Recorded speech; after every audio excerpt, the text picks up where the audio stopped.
Bismillahirrahmanirrahim. Bismillahirrahmanirrahim.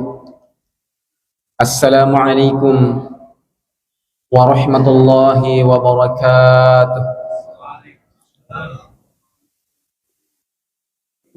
Rabbi zidna ilman nafi'a warzuqna fahmah. Rabbi israh li sadri wa yassir li amri wahlul 'uqdatam min lisani yafqahu qawli. Alhamdulillah alladzi ba'atsa fil ummiyina rasulan minhum yatlu 'alaihim ayatihi wa yuzakkihim wa yu'allimuhumul kitaba wal hikmah wa in kanu min qablu lafi dhalalin mubin. Nahmaduhu subhanahu wa ta'ala wa nasta'inuhu wa nastaghfiruh wa na'udzu billahi min shururi anfusina wa min sayyiati a'malina. Man yahdihillahu fala mudilla lahu wa man yudlilhu fala hadiya lahu. Ashhadu an la ilaha illallah wahdahu la syarika lahu la ma'buda wa la matluba wa la maqsuda bihaqqin illallah. Wa ashhadu anna Muhammadan abduhu wa rasuluhu wa khaliluhu wa habibuh. Allahumma salli wa sallim ala nabiyyina al-karim wa ala alihi wa ashabihi wa man tabi'ahum bi ihsani ila yaumiddin. Amma ba'd. Alhamdulillah, segala puji hanya milik Allah yang telah membimbing hati dan jiwa kita hingga ringan melangkahkan kaki, mengayunkan tangan menuju ke masjid dalam melaksanakan ibadah kepada Allah. Apatah lagi ini sholat fardu yang dirangkaikan dengan kajian untuk menambah khazanah ilmu pengetahuan kita. Jamaah saya muliakan, jarang orang mampu dan bisa memanfaatkan waktu dengan baik. Maka Rasulullah SAW bersabda, ni'matani maghbunun fihima katsirun minan nas, as-sihhatu wal faragh. Ada dua nikmat yang kebanyakan manusia lalai daripadanya, tidak mampu memanfaatkan nikmat itu dengan baik, yaitu nikmat sehat dan nikmat waktu luang. Banyak orang-orang yang sakit di rumah sakit kepingin segera sembuh, bahkan sampai meneteskan air mata, menangis, ingin segera sembuh untuk segera beribadah, terutama di hari raya Idul Fitri. Kita dapat bayangkan ketika hari raya Idul Fitri kita terbaring di rumah sakit, sementara orang-orang bertakbir, beribadah kepada Allah. Tetapi tidak jarang ketika Allah Subhanahu wa ta'ala telah memberikan kesehatan kepada mereka, kembali bermaksiat. Na'udzubillah summa na'udzubillah. Kemudian banyak sekali umat Islam yang terjebak di mana mereka tidak bisa menggunakan waktu dengan baik. Ada di antara mereka yang menggunakan waktu dengan main domino, main catur, main biliar, dan berbagai macam bentuk permainan yang tidak mendatangkan kecerdasan, tidak mendatangkan ketaatan, dan tidak menambah keimanan mereka. Padahal waktu yang Allah berikan itu bisa kita gunakan untuk senantiasa banyak tilawah Al-Quran, mentadabburi hadis, mempelajari dan mengkaji ilmu-ilmu yang lainnya, serta bagaimana senantiasa kita menggunakan waktu kita dengan baik, efektif dan efisien. agar bisa kita bermanfaat bagi diri, keluarga dan umat lainnya. Zaman semuliakan Ali radhiyallahu anhu berkata, al-waqtu kas-sayf fa illam taqtahu yaqta'uk atau qata'ak. Waktu itu seumpama pedang. Jika kalian tidak melesat untuk memenggalnya atau menggunakan waktu itu, maka waktu itu akan berlalu begitu saja. Kita ketahui bersama bahwa walau seluruh mata di dunia ini menangis, meneteskan air mata darah, agar waktu itu kembali 1 detik saja. 1 detik. Bukan 1 menit, 1 jam, 1 hari, atau 1 pekan. 1 detik saja.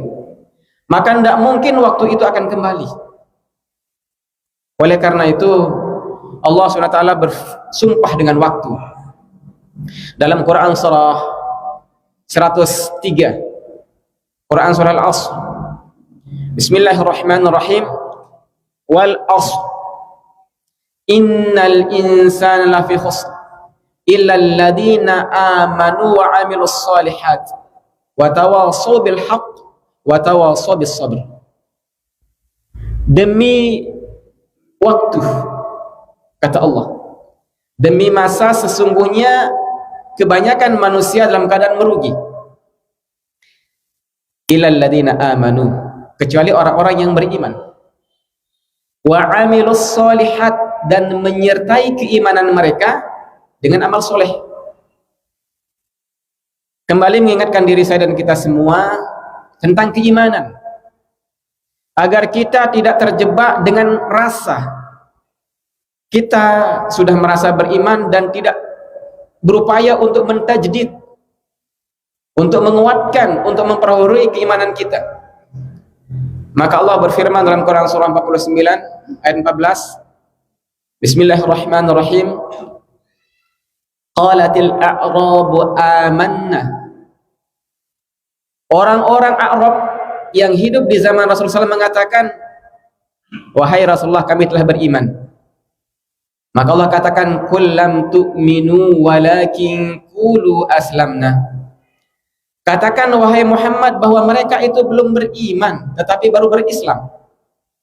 Bayangkan orang yang hidup di zaman Rasulullah, rukuk, sujud, puasa, tilawah bersama Rasulullah, tapi dikatakan belum beriman, baru berislam. Bagaimana kira-kira dengan kita?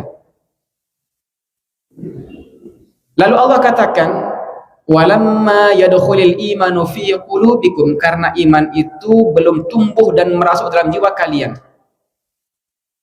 Namun Allah menghibur hamba-hamba yang beriman agar tidak berputus asa. Allah memberikan semangat kepada kita. Allah katakan, wa in tuti'ullaha wa rasulahu la yalitkum min a'malikum syai'a. Sekalipun kalian belum beriman, tapi kalau kalian taat kepada Allah, mentaati segala perintahnya, menjauhi segala larangannya, sholat, puasa, zikir, kemudian melaksanakan sunnah-sunnah Rasul. Ini kita masih berada di bulan Rabiul Awal. Berapa banyak sunnah-sunnah Rasul yang kita pegang, yang betul-betul kuat kita pegang. Misalnya kita berani jamin bahwa kita tidak pernah minum dengan tangan kiri. Kita berani mengatakan kepada orang, jika kalian memprovoki saya minum dengan tangan kiri, atau makan dengan tangan kiri, atau berdiri 1 kali saja, maka saya akan berikan Anda hadiah. Ingatkan kepada saya bahwa saya, kenapa Anda minum dengan tangan kiri, atau makan dengan tangan kiri, atau berdiri, makan dengan cara berdiri. Pun demikian, kita berani jamin, kita katakan pada orang-orang, jika kalian memergoki saya masuk ke dalam masjid dengan mendudukkan kaki kiri, kemudian keluar dengan mendahulukan kaki kanan, menyalahi sunnah kan, maka saya akan berikan Anda hadiah. Pun demikian kalau Anda memergoki saya masuk kamar mandi dengan mendahulukan kaki kanan dan mendahulukan kaki kiri ketika keluar, maka akan saya berikan hadiah. Kenapa kita berani bertaruh seperti itu? Karena kita betul-betul memegang teguh namanya sunnah itu. Mari, melalui bulan yang sangat mulia ini kita coba berapa sunnah yang kita jaga betul. Atau sunnah qabliyah subuh, Rasulullah mengatakan ni'matani maghbunun salatu raka'ataini minal fajri khairu minad dunya wa ma fiha. 2 rakaat sebelum subuh jauh lebih baik nilainya dibandingkan dengan dunia ini beserta apa-apa yang di atasnya. Apakah kita pernah berjamin, juga berani jamin bahwa kita tidak pernah meninggalkan sholat qabliyah subuh selama kita tahu hadis ini? Dalam artian bahwa kita akan betul-betul bangun dan mempersiapkan diri untuk betul-betul tidak terlambat untuk melaksanakan sholat sunnah qabliyah subuh. Jangan saya muliakan. Maka Allah lanjutkan, innamal mu'minuna alladhina amanu billahi wa rasulihi thumma lam yartabu. Sesungguhnya orang-orang yang beriman itu adalah orang yang kuat sekali keimanannya pada Allah dan Rasulnya, kemudian tidak ada keraguan sedikit pun, mengkristal keimanannya. Ilal ladina amanu wa amilus salihat, kemudian membuktikan keimanan mereka dengan amal soleh. Wa tawasau bil haqq, kemudian senantiasa selalu bertausiah, saling menasihati untuk tetap kukuh dalam kebaikan dan kebenaran. Maka jangan lupa berdoa setiap hari, Allahumma arina haqqa haqqa warzuqna ittiba'ah. Ya Allah, perlihatkan kepadaku sebuah kebenaran itu sebagai sebuah kebenaran, dan berikan aku kemampuan untuk mengikutinya, memperjuangkannya, membelanya. Wa arinal batila batila warzuqna ijtinabah, dan berikan kepadaku kemampuan untuk melihat kebatilan itu sebagai sebuah kebatilan, dan berikan kepada hambamu yang lemah ini kemampuan untuk menjauhinya dan memeranginya. Yang kita muliakan, saudara-saudara kita yang di pondok pesantren samping lapangan Tugu ini, ya kemarin Jumat juga saya di sana. Setiap Jumat ngisi kajian di sana. Beliau itu bukan tidak mengerti, tidak paham bahwa itu kesalahan, tahu dia itu salah, tahu itu larangan. Tetapi terkadang sebagaimana Allah katakan, afartal ladzi ittakhadha ilahu hawa.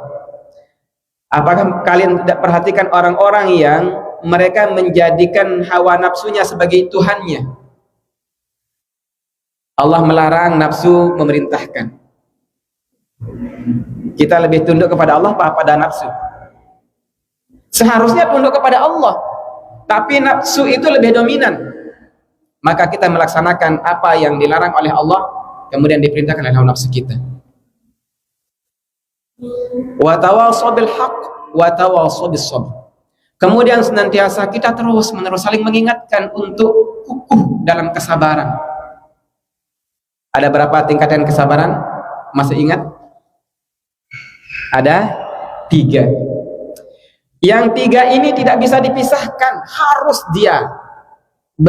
kita berada di ketiga ini. Pertama, as-sabru inda ta'ah, bersabar ketika mentaati Allah Subhanahu wa ta'ala. Ketika kita sholat, mungkin imam agak tartil bacaannya, agak panjang bacaannya, agak panjang rukuknya, agak panjang iktidalnya, agak panjang sujudnya, karena betul-betul memang dia merasa bahwa dia lagi berhadapan dengan zat yang totalitas menjamin kehidupan kita, yaitu Allah Subhanahu wa ta'ala. Pun demikian, tidak akan pernah sempurna puasa kita kalau kita tidak bersabar. Ini namanya as-sabru inda ta'ah. Kita sudah menahan diri ketika imsak, sudah kita menahan diri. Lalu 5 menit atau 1 menit saja sebelum azan dikumandangkan atau sebelum waktu maghrib masuk, lalu kita katakan, wah kan cuma 1 menit, Allah itu tidak perhitungan.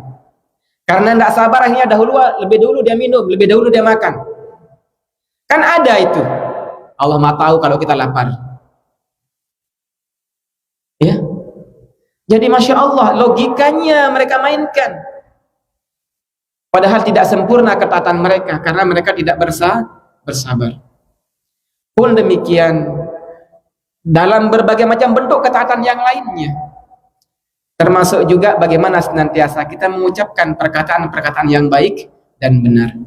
Kemudian kedua, tingkatan kesabaran itu as-sabru fit tarkil ma'asi. Bersabar dalam meninggalkan berbagai macam bentuk kemaksiatan.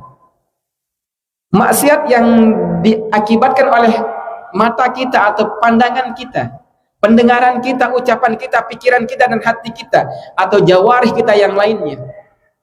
Ada kecenderungan-kecenderungan untuk bermaksiat, kecuali orang-orang yang telah memang Allah berikan mereka itu binaan, ya, sebagaimana nanti kita bahas.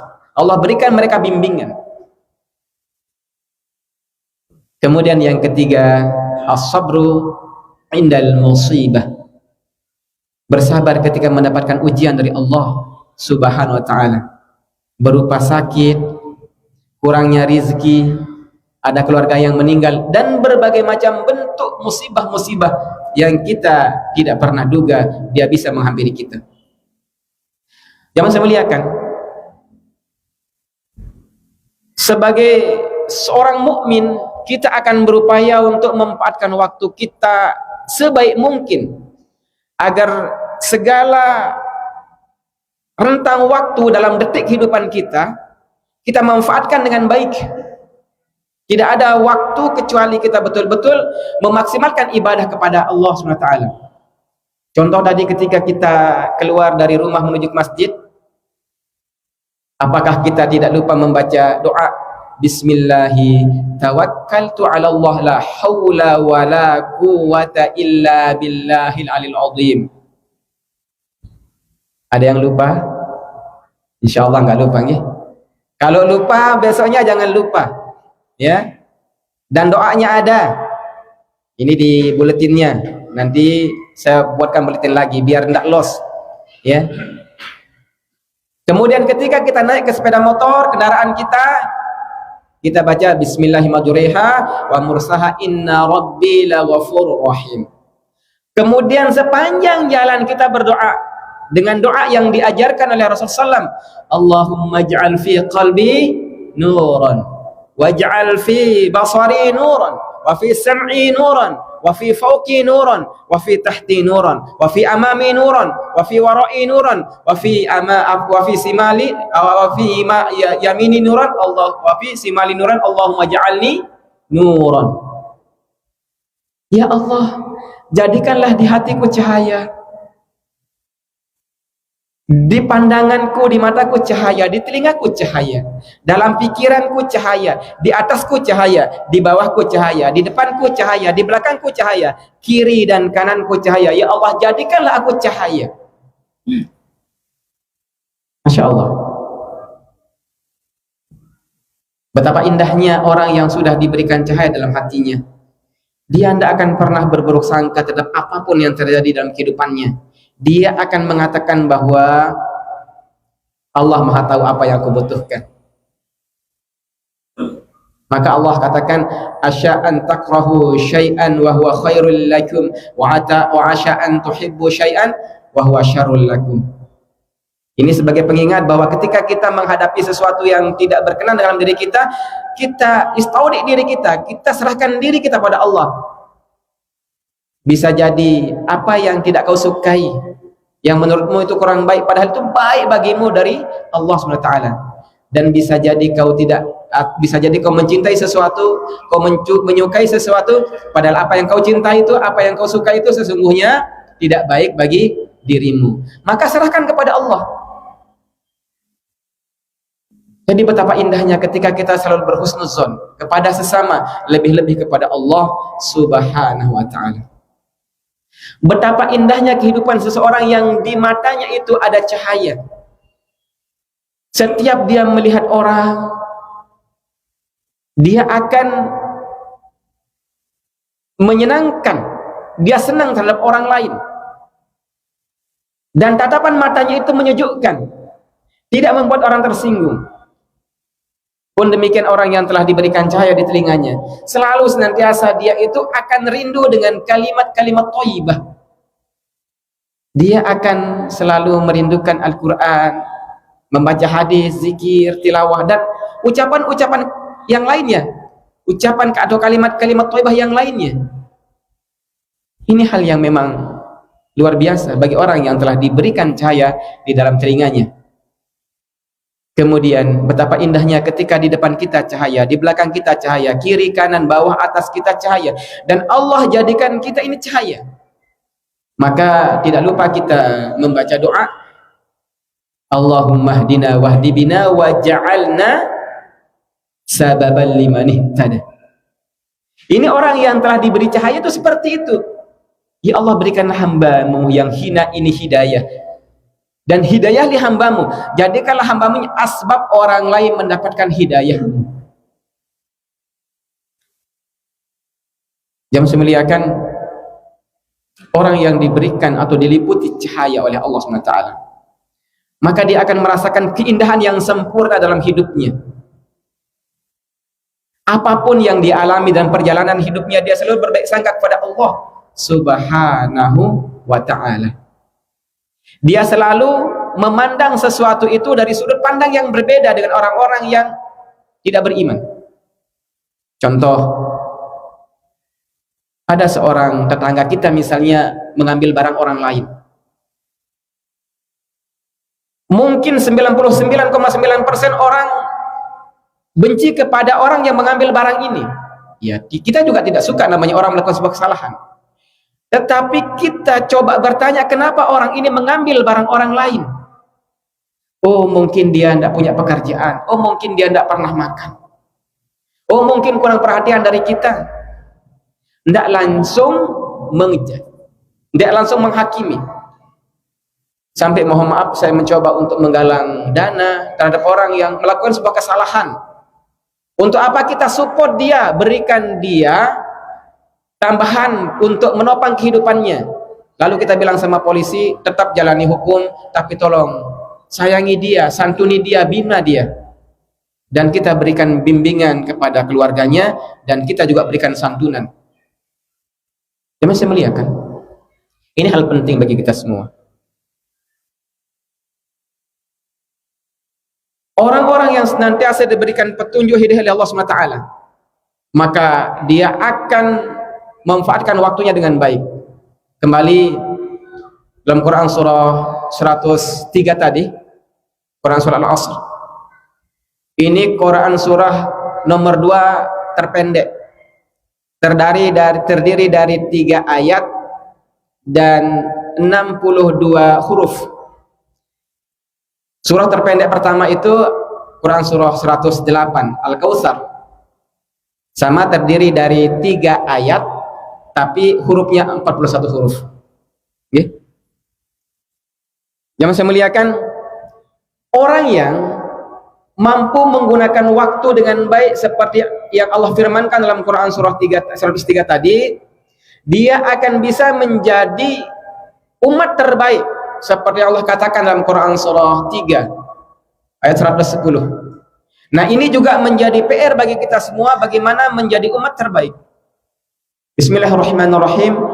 Kuntum khaira ummatin ukhrijat linnas. Kalian, kata Allah, umat Islam ini adalah umat terbaik. Yang perlu sami, Allah sudah memberikan level, memberikan kelas terbaik. Tetapi ada 3 syarat kita bisa menjadi umat terbaik. Apa yang 3 syarat itu? Pertama, ta'muruna bil ma'ruf, selalu menyuruh orang berbuat kebaikan. Ketika misalnya mohon maaf istri kita marah di rumah, apa kita bilang? Jangan ikut marah. Sayang, bersabarlah, beristighfar, ingat kepada Allah. Kalau saya salah, ungkapkan kesalahan saya, kasih tahu kesalahan saya. Pun demikian dengan anak-anak kita, pun demikian dengan orang lain. Wa ta'muruna bil ma'ruf. Yang namanya ma'ruf ini kan ada dalam hubungan kita dengan Allah. Menyuruh orang sholat, menyuruh orang tilawah, menyuruh orang senantiasa tunduk dan patuh kepada Allah Subhanahu wa ta'ala.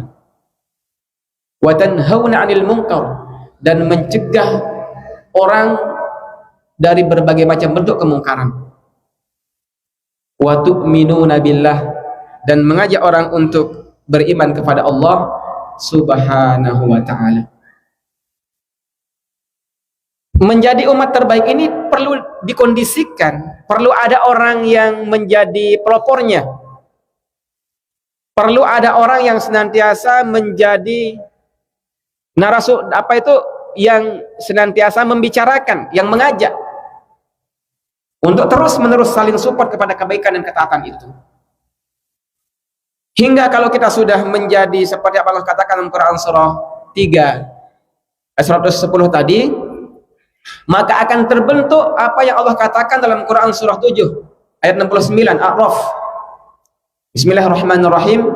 Walau anna ahlal qura amanu wattaqau la fatahna alaihim barakatim minas samawati wal ard. Insyaallah. Seandainya kata Allah beriman, orang-orang yang tinggal di suatu tempat itu beriman dan bertakwa kepada Allah dengan keimanan yang baik, dengan benar, membuktikan keimanan mereka dengan amal soleh, maka Allah SWT akan mencurahkan keberkahan dari langit dan bumi. Allah akan mencurahkan keberkahan dari langit dan bumi. Ini sesuatu yang indah, memang luar biasa keindahannya. Kalau sekarang ini banyak sekali problematika dalam diri kita, dalam rumah tangga kita, dalam masyarakat kita, dalam pemerintahan kita, maka yang perlu diperbaiki adalah keimanan kita tentunya. Maka sering saya sampaikan bahwa kalau kita ingin memperbaiki negara ini, maka perbaiki masyarakatnya. Kalau kita ingin memperbaiki masyarakat kita, maka kita harus memperbaiki keluarga kita. Kalau kita ingin memperbaiki keluarga kita, maka kita harus memperbaiki diri kita. Ibda' binafsik, mulai dari diri sendiri dulu. Qu anfusakum wa ahlikum nara. Pelihara dirimu dulu, kemudian keluargamu, kemudian ingatkanlah, nasihatilah, berikanlah bimbingan asyiratakal aqrabi. Keluarga-keluarga dekatmu, tetangga-tetanggamu, berikan peringatan, berikan nasihat, berikan bimbingan. Ini hal penting jamaah saya muliakan. Nah, kalau kita tidak berupaya untuk mewujudkan apa yang Allah firmankan dalam Quran surah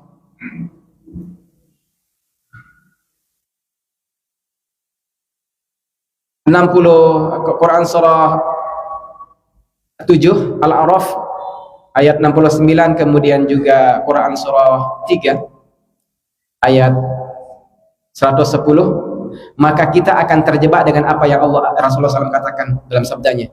Lagi berapa menit? Lagi 4 menit. Apa Rasulullah katakan? Qala Rasulullah SAW, yushikul umam an tada'a alaikum kama tada'al akalatu ila qas'atiha. Hampir tiba masanya kalian umat Islam seperti hidangan yang berada di atas meja makanan yang diperebutkan oleh pemangsa makanan. Umat Islam itu akan diperebutkan oleh umat-umat lainnya seperti orang-orang memperebutkan makanan di atas meja makanan. Bayangkan. Qalu, para sahabat bertanya, hal min killatin nahnu yawma idzin, wahai Rasulullah, apakah kita pada saat itu termasuk orang-orang yang sedikit? Qala la, tidak. Bal antum yawma idzin katsir. Bahkan pada saat itu kalian itu sangat banyak sekali. Walakinnakum gusa'u ka gusa'is sail. Tapi kalian itu seperti buih di atas air yang dipermainkan oleh gelombang. Bagaimana sekarang ini? Apakah kita tidak dipermainkan oleh umat-umat lain? Iya. Wala yazifannallahu fi suduri adukum mahabbata ankum. Karena Allah sudah mencabut rasa takut dari dada musuh-musuh kalian terhadap kalian. Wala yazifannallahu fi qulubikum wahan. Dan Allah akan meletakkan wahan dalam hati kalian. Qalu, para sahabat bertanya, mal wahnu ya Rasulullah? Apa wahan itu Rasulullah? Hubbud dunia. Qala hubbud dunia wa qartul maut. Wahan itu adalah cinta dunia dan takut dengan kematian. Nah, ada yang sangat cinta dengan kehidupan ini? Semua kita cinta dengan kehidupan ini. Apakah ada di antara kita yang takut dengan kematian? Mungkin semua. Tapi pertanyaannya, apakah ada di antara kita yang siap mati ini?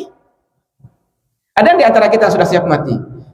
Harus siap. Siap tidak siap, kalau sudah tiba saatnya maka dia akan diambil, maka kita serahkan diri pada Allah. Artinya bahwa ya Allah, hamba serahkan diri padamu ya Allah. Kapan saja engkau mengambil nyawa hambamu, kapan saja engkau mengembalikan diri ini kepadamu ya Allah, silahkan. Tapi hamba mohon, ambillah hambamu ketika hamba dalam beribadah, agar kita tidak menyesal sebagaimana Allah katakan dalam Quran surah 63 ayat terakhir. Bismillahirrahmanirrahim.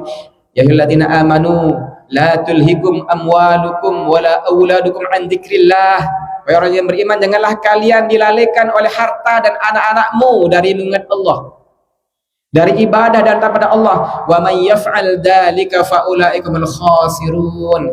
Barang siapa yang dilalaikan oleh harta dan anak-anaknya dari ingat pada Allah, maka mereka termasuk orang yang sangat merugi. Maka Allah katakan, wa anfiqu mimma razaqnakum min qabli an ya'tiya ahadakumul maut. Maka infakkanlah apa yang telah aku berikan kepada kalian sebelum datang kepada kalian kematian. Fayaqula rabbi laula akhartani ila ajalin qarib. Ya Allah, seandainya kata engkau mengundurkan kematianku, menunda kematianku, kembalikan aku ke dunia sebentar saja, fa asaddaqa wa akum minas solihin. Maka aku akan menginfakkan harta-hartaku, aku akan menggunakan waktu dengan baik, dan aku akan menjadi hamba-hambamu yang soleh. Sementara Allah katakan, wala yu'akhirallahu ahadakum. Allah tidak akan pernah mengundurkan kematian dalam diri kalian. Idza jaa ajaluhum la yastakhiruna sa'atan wa la yastaqdimun. Apabila kematian itu tiba pada diri kita, tidak bisa dimundurkan sedikit pun, dan kita minta maju juga nggak bisa. Baik, demikian karena sudah waktu, kebaikan yang tiang sampaikan datangnya dari Allah, dan kalau ada hal yang salah itu datangnya dari kelemahan tiang sebagai manusia. Wal-'afwu minkum, hadanallahu wa iyyakum ajma'in. Assalamualaikum warahmatullahi wabarakatuh.